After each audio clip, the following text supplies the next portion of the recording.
Dance Arts of Columbia provides fitness fun for everyone from 3 years old to adult. Dance Arts is a good environment where the friendly staff makes you feel comfortable.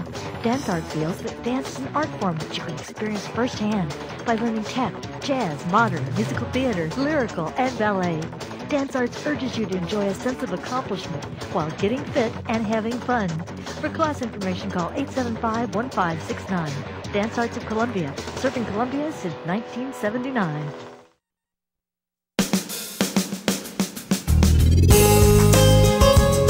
Good morning and welcome to Radio Friends. This is Friday, it's September 23rd, and we're going to talk about something today that is going to happen to each and every one of us.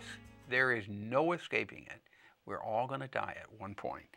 And I want to introduce you to Sarah Wilson and Dr. Paul Tatum. Welcome Hi. to Radio Friends. Thank you. And you're both here from the Missouri End of Life Coalition's 2011 7th Annual Policy Summit. Now that's a pretty big title there. Mm-hmm. But Missouri End of Life Coalition, what are you trying to accomplish with the coalition? The coalition was set up in 1998 as a group of not only policymakers but healthcare professionals and lay community to ensure that Missourians have choice and have great care at end of life. Mm-hmm. And with the Policy Summit specifically, this is the 7th Annual Policy Summit.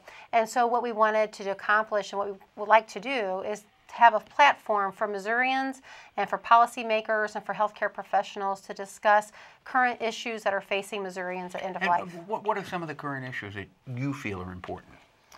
You know, one of the things that is really hard is when your loved one can't make a decision. Mm-hmm. And if you're a family member helping to care for that person, you know, the stress in dealing with that is tremendous.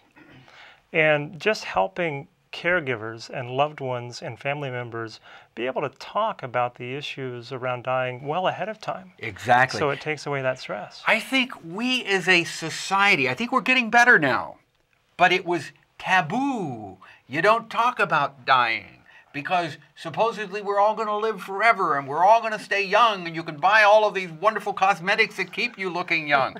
But the bottom line is we're going to die, and it's important to talk about it. Yes. You're talking about making out that living will, right? It can be, you know, an advanced care directive. Medical directive. Sure, and a power of attorney. And then, you know, not just making out the power of attorney, because then now what? In fact, one of our themes this year is now I'm making this decision, what? And so some discussions about how to be that power of attorney, how to have that conversation so that you're not making a choice for somebody, you're helping to represent what their choices actually are. Exactly, and that's what's so important. And I've talked about this many times for myself. I know what I want. I don't want to be kept alive artificially.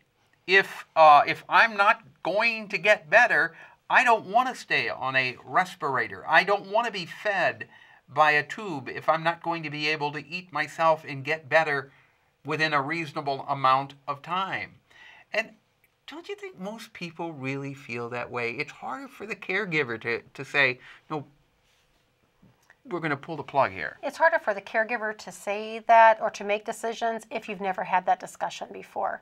But if a person is well informed and they have talked about this and they have made their wishes known, it makes that discussion just a little bit easier to have. Right. And that's why it's so important to make sure that you have those conversations, that we have systems in place where people can have those conversations and have those conversations documented so that the healthcare provider also is aware of what that patient wants. Now, if you have your medical directive all set up, and you say, I don't want to be kept alive artificially, and you've had it notarized and your lawyer has written it up, can another family member come in when you're in a coma and override that and say, no, we're going to keep feeding him, we're going to keep him on that respirator?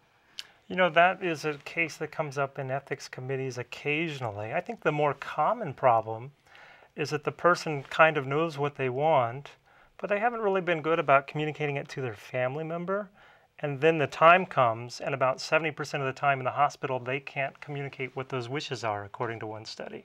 But what if you have it in writing? If you have it in writing, Do they not? Does the doctor have to honor your wishes, or can a family member come in and override that?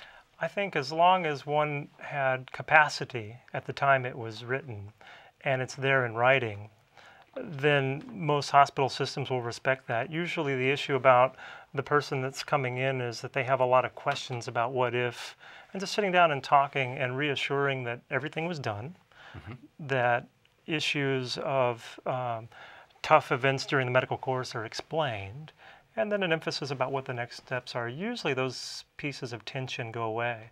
They used to call that the daughter from California phenomenon, and it is common, but the healthcare system has ways to help make sure your wishes are recommended. And you know, in dealing with dying of a loved one, or a friend, a family member, it's not easy. It's not easy.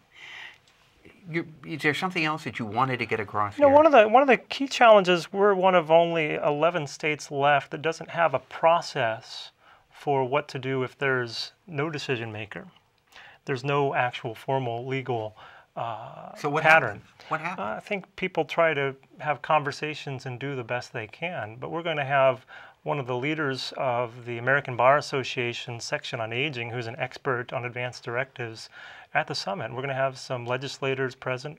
We're going to have members of the Missouri Catholic Association present to all talk about the issues behind this and pursue whether this is something that it's time for in Missouri. There are other states that also have formal order sets beyond just a power of attorney, but actual orders from your doctor about what to do in these cases that have legal, this is a doctor's order.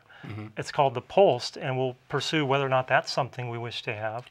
But then also support for caregivers, for family members who are acting in this role, support for you about how to take care of your stresses. Yes. Will be another section. Yes. All important areas. If everybody, the public is invited to attend this, Of course. when is it going to be and where? September the 29th at Okay. Capitol Plaza Hotel So in that will be Jefferson City.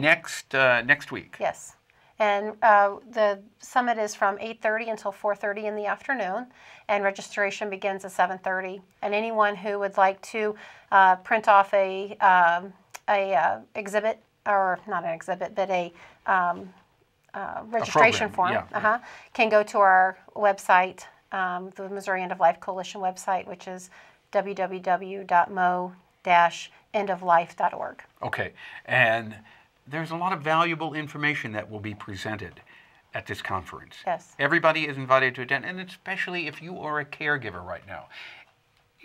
A lot of times you feel like your back is up against the wall. If you can get away for a little while and go down to this conference, I think you'll feel a lot better. All right? It is next week, September the 29th. in Jefferson City. Yes. Thank you both for coming Very by. nice. Thank you so appreciate much. it. Really appreciate Thank it. you. It's a pleasure. Monday, Central Missouri Scale Modelers and MU Healthcare. Our show directed by Travis McMillan of the Reynolds Journalism Institute. Audio is Pat Akers, KBIA. Our floor director is Austin Fax, and our assistant producer and guest coordinator, Uncle James Mauser. And to listen to this again or watch it, go to kbia.org, click on Radio Friends, and sign up for a free podcast or podcast. You can see us on Facebook and follow us on Twitter. Bye-bye.